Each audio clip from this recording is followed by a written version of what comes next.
What's up? What's up? What's up? I am your girl, Yuta K. Best, and you are listening to Hella Random Radio, where positive energy lives.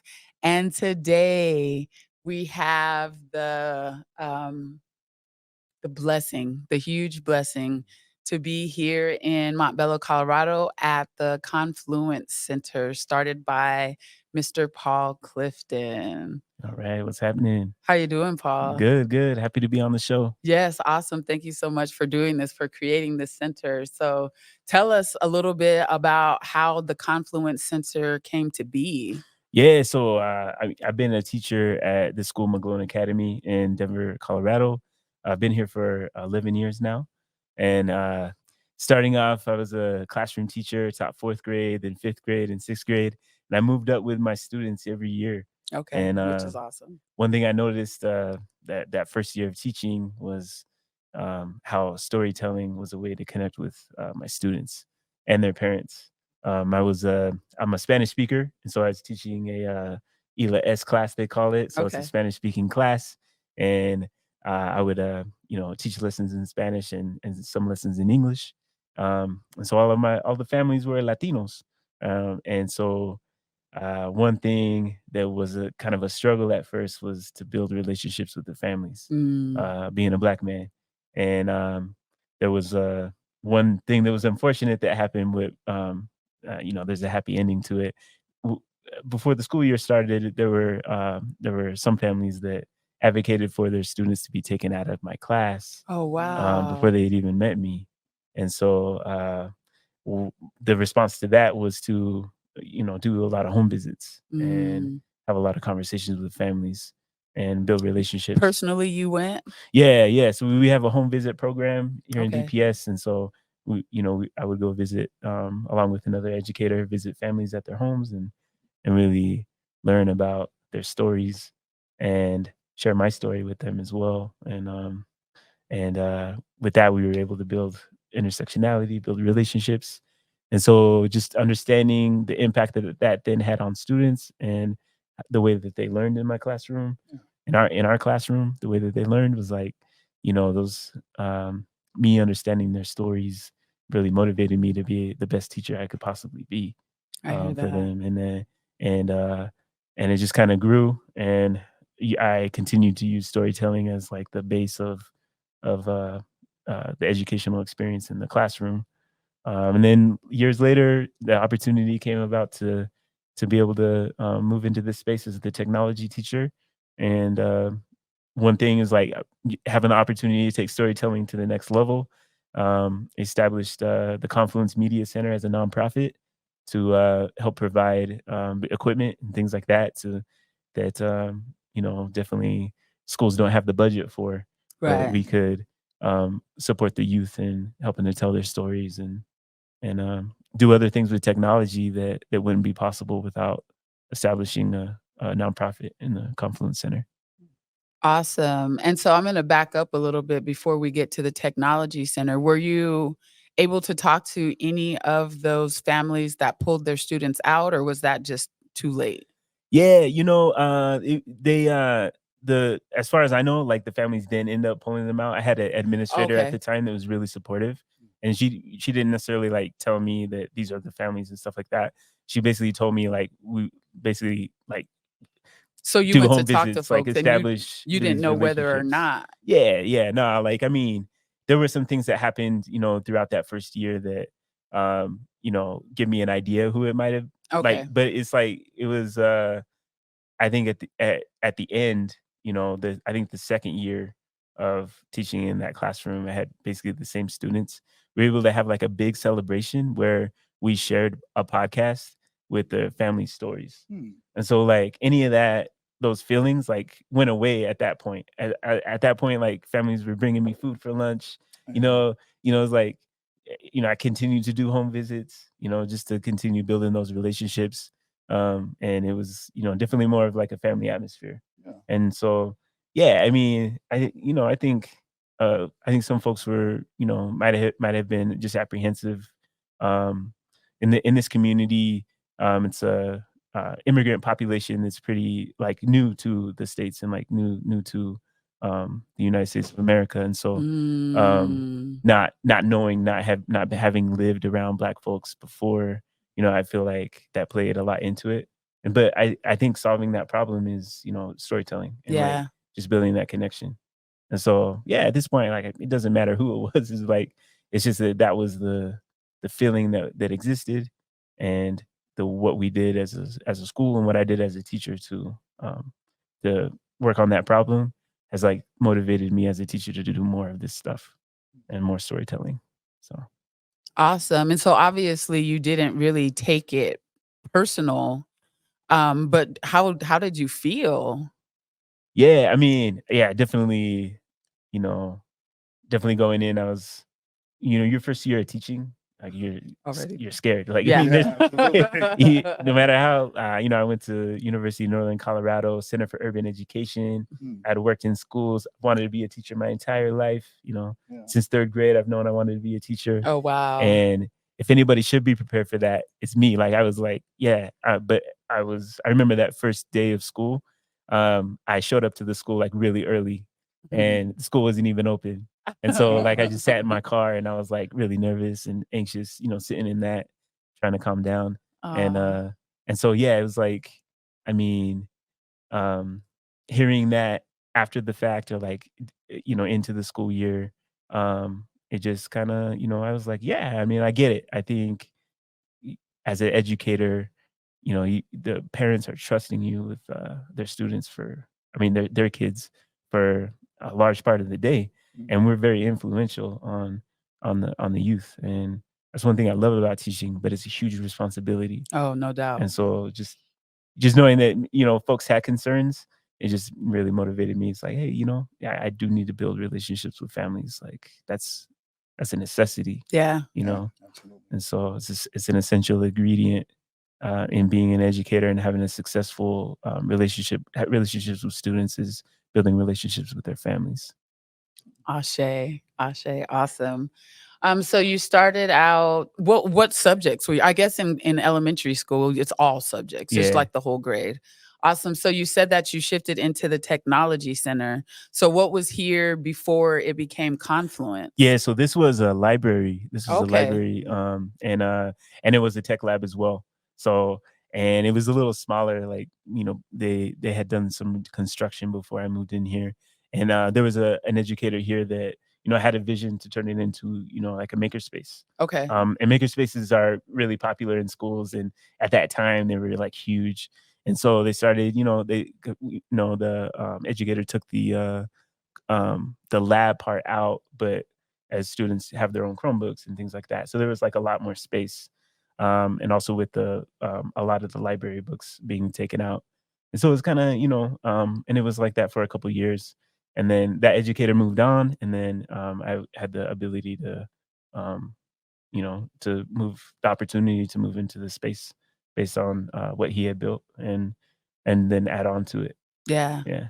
And how long had you been thinking about potentially starting a nonprofit? It seems like that's like that an out of the ordinary idea, for an educator to build a nonprofit on top of the school. Like, so how long had you been here when you got that idea, and how long did it take to actually get it done? Yeah, so that the first year of actually teaching in the Confluence Center, we started painting on the walls and things like that, and just building connections. So we connected with Youth Empowerment Broadcasting Organization, Okay. which was an existing nonprofit, and we still collaborate on different things today. When it comes to podcasting and just amplifying youth voice, and we're very aligned.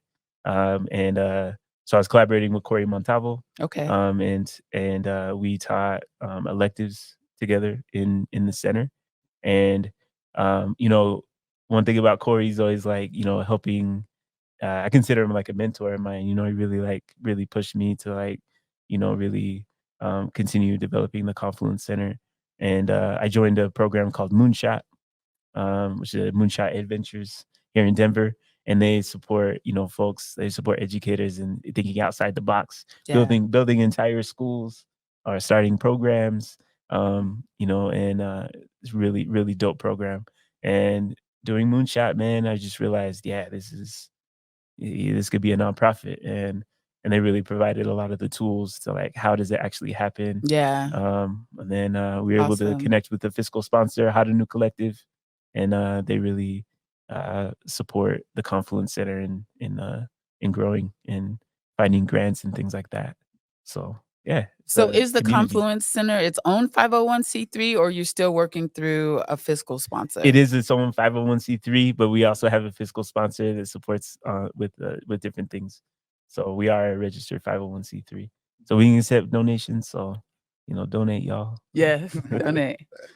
Awesome. All right, I guess I'm gonna start getting, into some of the nitty-gritty, in my opinion. So next week on Tuesday, we will be interviewing Cal Duran, who is a DPS teacher who recently left. Um, and I personally feel like there's a lot of systemic things that are kind of breaking down, and I'm wondering if you feel like some of your ability to stay here in this space has to do with the fact that you were able to create a specific niche, or have you yourself experienced challenges that ever made you want to consider, leaving? Yeah. Yeah, I would say so. Like I think, before moving into this position as a technology teacher and building the Confluence Center, um, I think there were situations I was teaching math. I was teaching 6th grade math, and I taught it for 2 years. And I love math. It's great. But I just noticed there was a lot of, friction. I wasn't able to reach students in the way that, I knew I could Mm, and was maximizing my abilities as an educator. And and there was, like, a lot of pressure, and, like, administrators are put under a lot of pressure to that then is transferred to educators for test scores, right? mm, And so it became the things that I love most about being an educator, connecting with youth and connecting with families. All of a sudden I didn't have time or the liberation to actually do mm, those things. It was more about the content and meeting standards and objectives. yeah, And it took a lot of the love that I had for education away. And I did consider it's like, man, this is a lot of pressure. I'm not loving this anymore. But I was able to express that to the administrator we had at the time. And they were supportive. awesome. And that's when it became like, hey, this would be a better fit Yeah, and something that you could carry out an actual vision. And then being able to be supported in that to like, oh yeah, start a nonprofit. I was encouraged by my administrator, Sarah Goodall at the time, to join Moonshot. And that's dope. Not everyone in DPS has supported that type of support, especially Black educators. yeah, I definitely hear, different people have different experiences around the district, and it's hard. It's hard to hear those things. I do feel blessed to be in a space where I've been able to create my own reality, and and I was like, that's kind of my purpose here is to build spaces of liberation yes, inside schools. I believe that schools are can be the center of the community, right? absolutely. When you think about Montbello High School and when Montbello High School was closed, so much of the uproar at the time, I was just barely getting to know the community at the time, but so much of the uproar was like, "Yo, this is the center of the community. This is where we come together. We go to the games together for to support the youth in sports and in whatever drumline and band and things like that." And when that was taken away, that really leads to a huge disconnect between the district and the community of Montbello. Yeah, And here at McGlone, really developing the Confluence Center as a community space, a community center where folks can come and educators can come to connect with community and yes. really tell stories together, learn from one another, and just grow together. So Fair enough. Is this the only school that you've taught at? yeah, so I was at Northeast Academy, which was a charter school that was, uh yeah, it was started by Black folks, and, it was just over on Peoria. Now it's Monarch Montessori is Okay. using that building.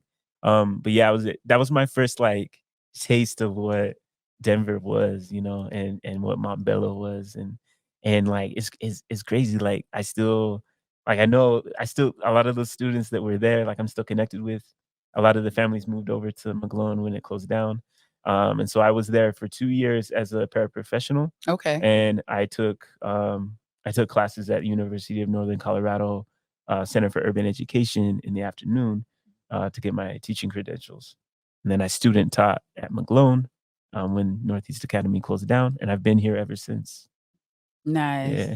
Nice. So you really I feel like you've been putting so much energy into this idea of being an educator since you said 3rd grade that you probably are in a space where you are creating, what it is that you want to exist and maybe won't experience some of the challenges that a lot of other folks are experiencing.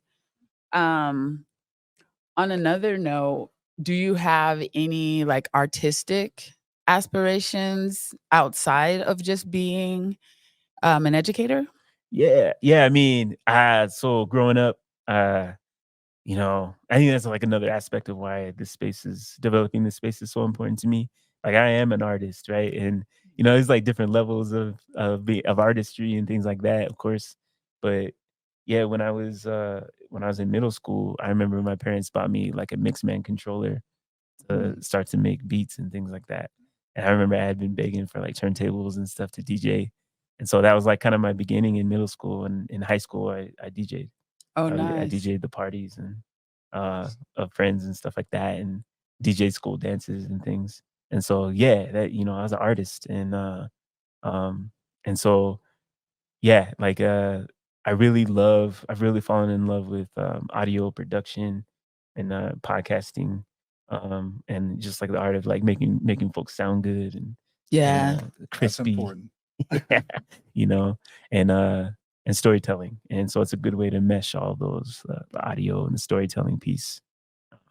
And so, yeah, I'm an artist, and I really, uh I've gone through during the pandemic, I went through, and before that, I had started writing a lot, and so I'm looking into, developing my skills to do some video essays, on YouTube and things like that, just to share more about, my story of, growing up in Utah, being Mormon, and how my life has totally changed. It's totally different now. Oh, It's wow. like a big evolution, and yeah. Where did you go to college? Yeah, so, in when I was living in Utah, I was at Weber State University, Okay. and I grew up in Ogden, and Weber State is, Ogden's like a college town for, Weber State.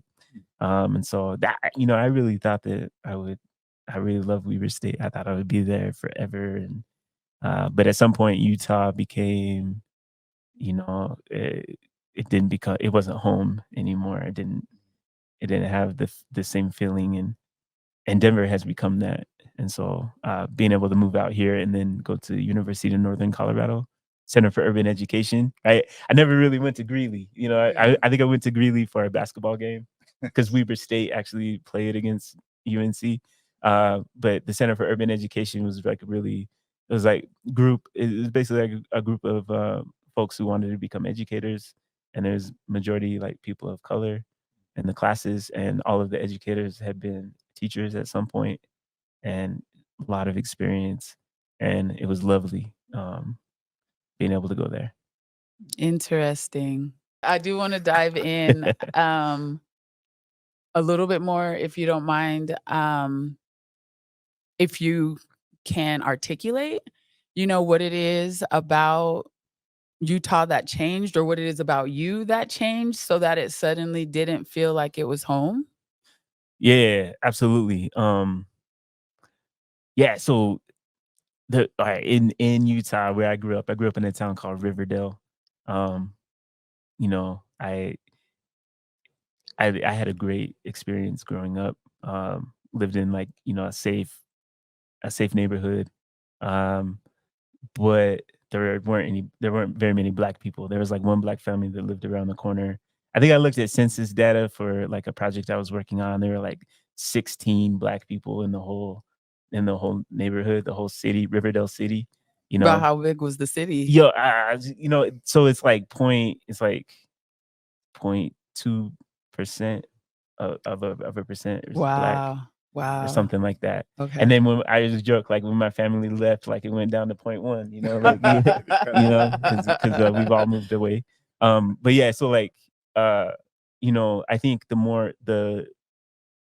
I grew up and started having experiences and experienced microaggressions at school, and in church and things like that, then I realized like Mm. I don't necessarily belong. I don't feel like I belong here. Now, like I think the biggest moment or transition that I had was going on my mission.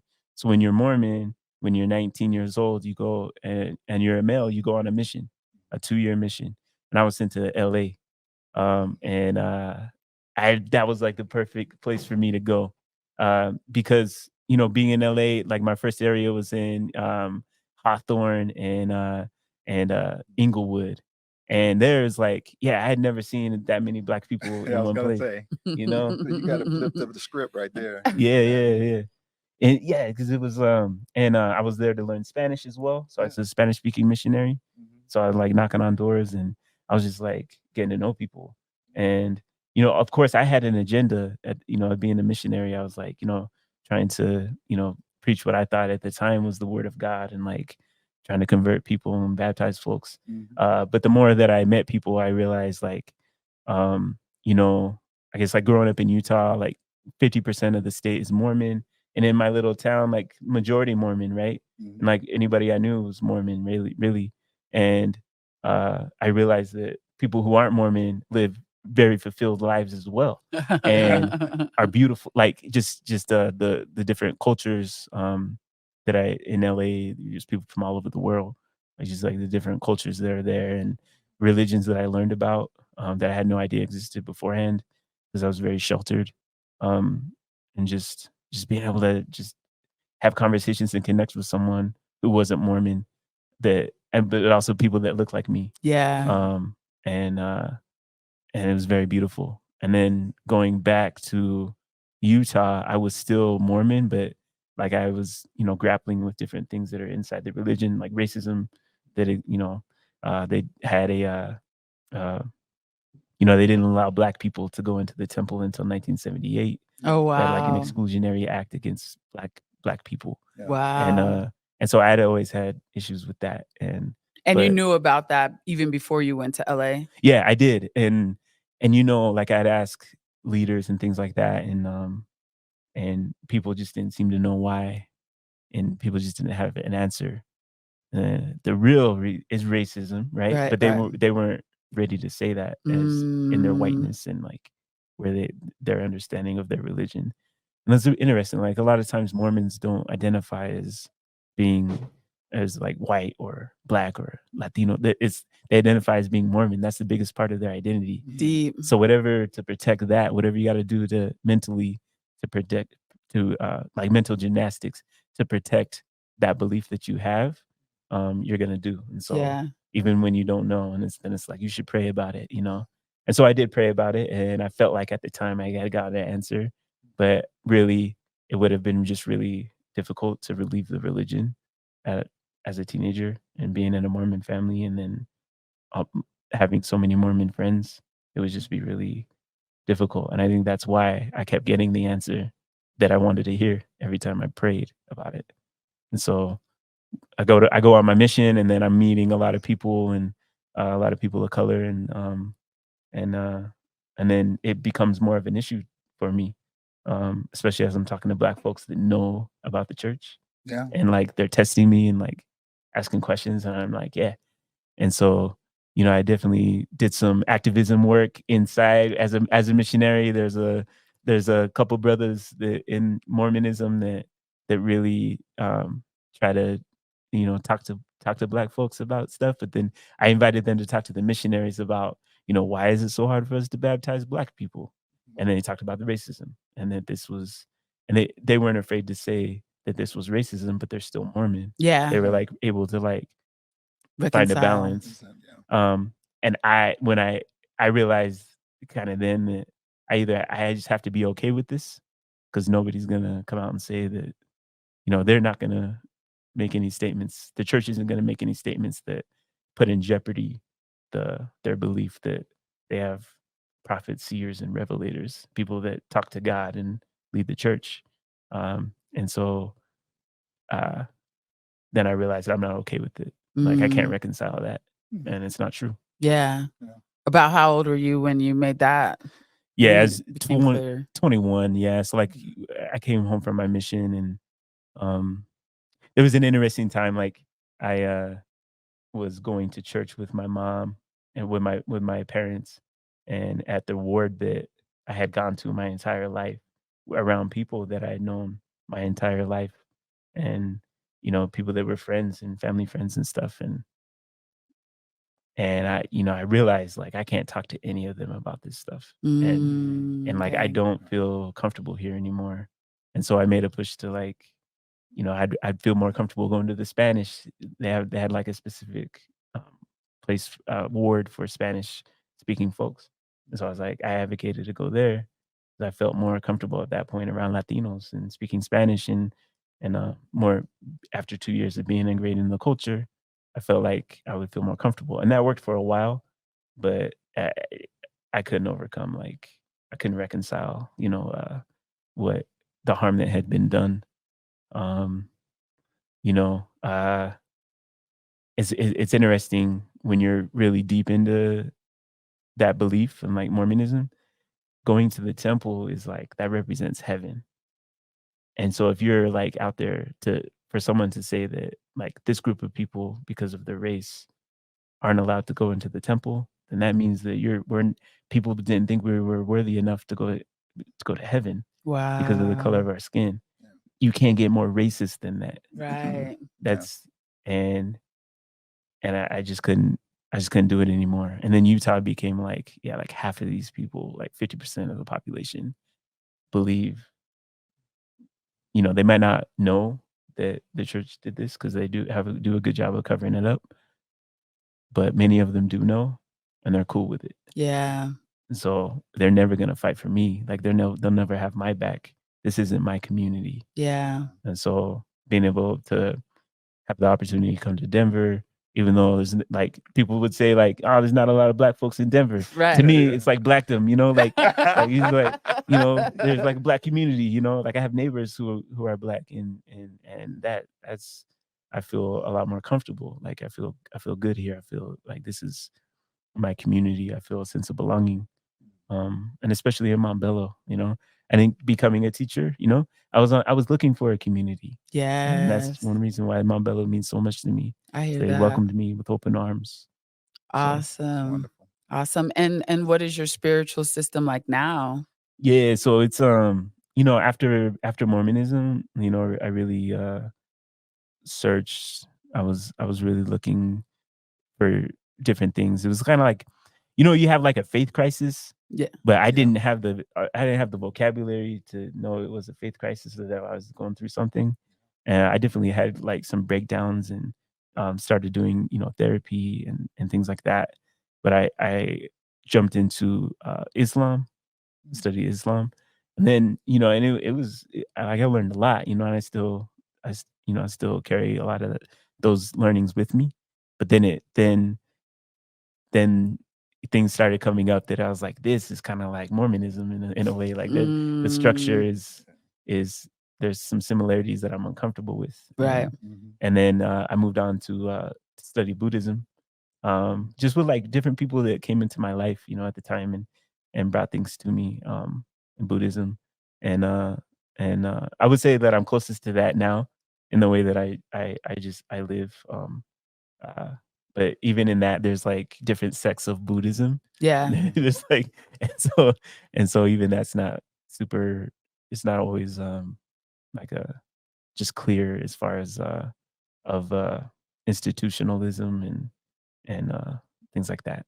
That I'm uncomfortable like joining any type of organized religion.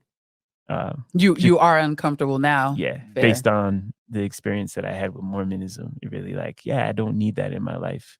And I feel extremely fulfilled now. I have a beautiful family, I have a daughter. And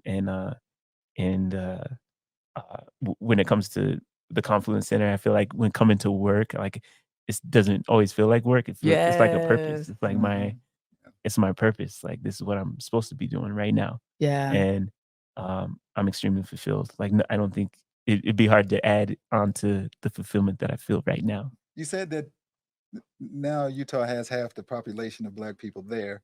I'm curious, how is your relationship with your family? Yeah. So my family moved out of Utah. Yeah. They moved away. And now they live in they built a retirement home in Mesquite, Nevada. And Okay. so visiting them is not as like I don't have to confront all of those.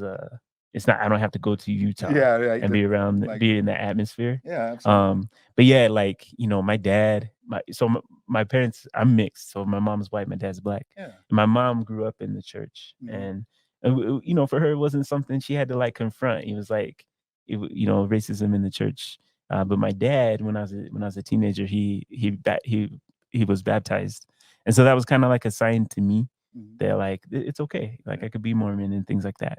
But now I have conversations with my dad. He's 81 years old now, and we're able to like have a more of a grown up talk. Yeah, now that I'm an adult. Yeah. And yeah, like I realized why the different reasons why he joined the church and things like that, and we sometimes we sit down and have a beer together, Yeah, and we're just it's great. Like I have a better relationship with my parents now.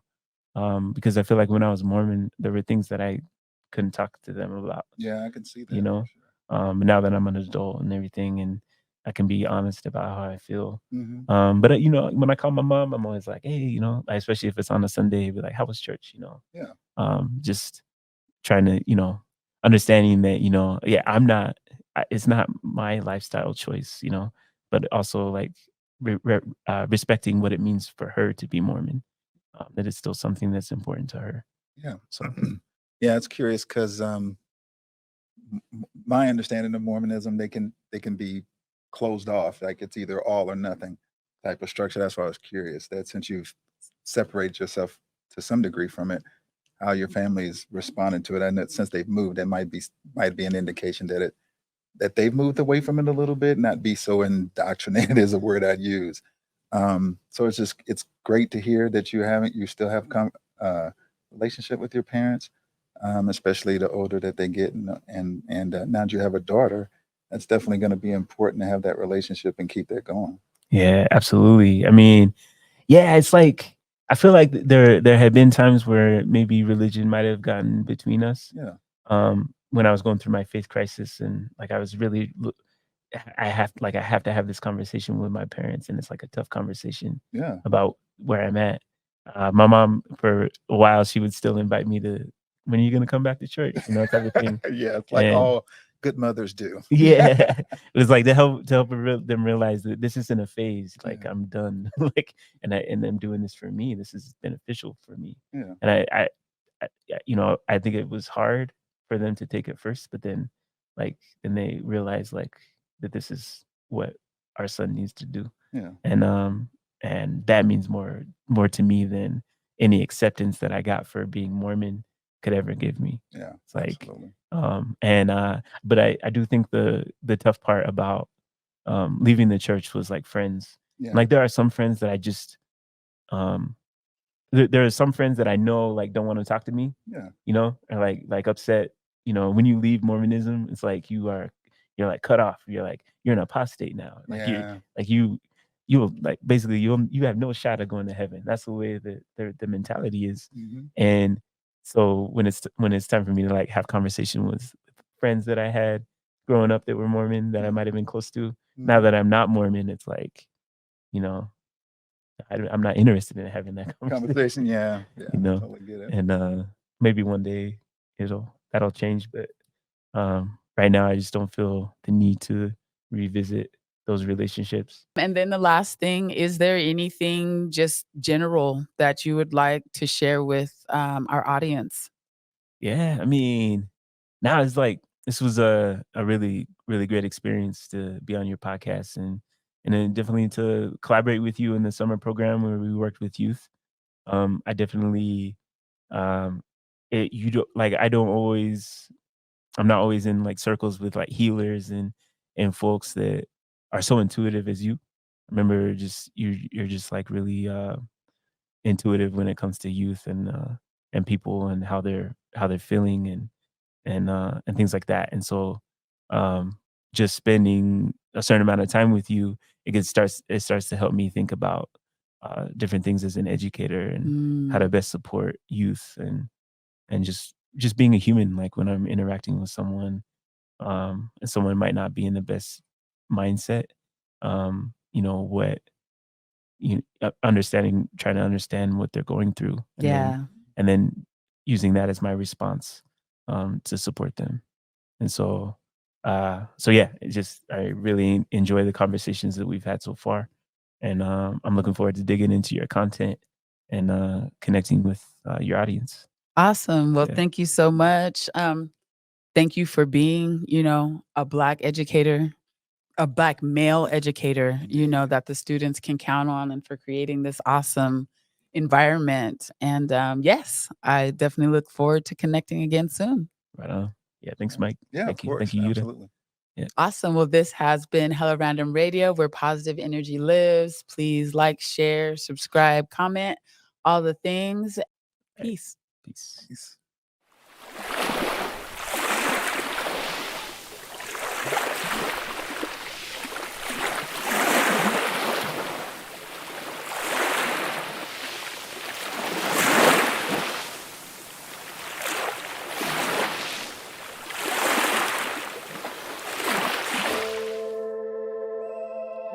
Yo, Black and Brown, we need to unite and stop this division. Did you know the first Black president in the Americas was Mexican? No, not Obama. Come on, just let me tell you the story. Born August 9th, 1782, I came into this world just like you. My father was Afro-Mexicano, my mother was a native. The Spaniards conquered land and held my people captive. There weren't equal rights for the natives or the blacks. Traditions were destroyed and slavery meant the whip to the back. There had to be a change, I knew it in my heart. Overthrowing Spanish colonialism was the perfect start. My father drove mules, yeah, that was his post. We traveled throughout Mexico, I'm talking coast to coast. I heard about the movement for Mexican independence. The leaders of the people were running out of patience. They wanted equal rights, the Spanish didn't provide. A free Mexican people couldn't be denied. I left my father's side to follow Miguel Hidalgo. He's asked me why, I said la patria es primero. La patria es primero. La patria es primero. La patria es primero. La patria es primero.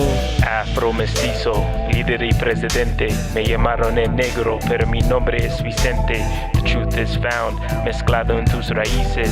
We need to come together porque juntos somos libres. In 1810, I joined the fight against Spain. Rose up through the ranks because of all the land that I gained. Wrote a Plan de Iguala when Spain began to fall. A declaration of independence to ensure human rights for all. It destroyed the caste system that separated by race, guaranteed citizenship to all, and established a safe place. In 1821, Mexico became free. We still had work to do because slavery was still a thing. I ran for president a few years later. I just knew my land could be better. I won the election. People call me a hero, inspirational to many, black and mestizo. I abolished slavery and started public schools. Now people can be free, not used as tools. Change wasn't easy, many disagreed. I was betrayed by my friends, driven with greed. 50,000 pesos was the price for my head, but my legacy lives on, cause the people free are never dead. People free are never dead. Our people free are never dead. La patria es primero. La patria es primero. Afro mestizo, líder y presidente. Me llamaron el negro, pero mi nombre es Vicente. The truth is found, mezclado en tus raíces. We need to come together porque juntos somos libres. Afro mestizo, líder y presidente. Me llamaron el negro, pero mi nombre es Vicente. The truth is found, mezclado en tus raíces. We need to come together porque juntos somos libres.